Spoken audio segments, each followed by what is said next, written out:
Maligayang pagbati sa lahat ng mga miyembros ng Philippine Institute of Civil Engineers.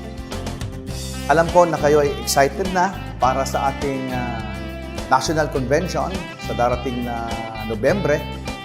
And siyempre, kayo rin nangangamba. Kaya po ay nandito ako.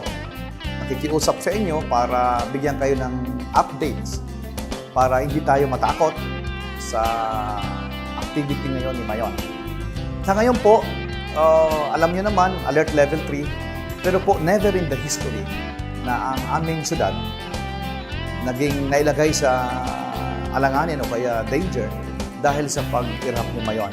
Even in 1814, dalawang lugar lang po ang pinupunta niyan, either kung Amihan, going to the 1st District, kung Abagat naman, going to the 3rd District.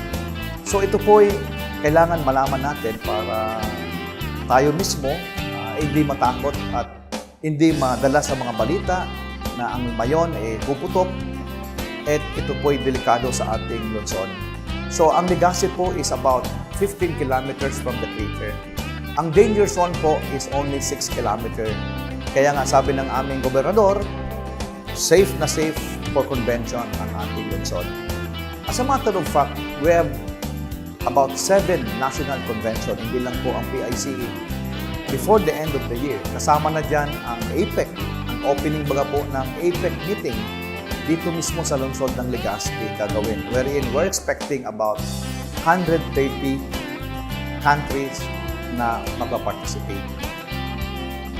So, bilang paghahanda, continue po, tuloy ang aming coordination meeting with the local chapter, especially sa mga titirahan natin, sa mga activities natin, at siyempre, yung ating mga special tour packages para ma-ensure sa inyo na maganda at may matutunan kayo sa aming lungsod. So, I hope that all of us were already informed properly by this message of mine. See you at Legazpi, the city of fun and adventure. Happy tayo dito.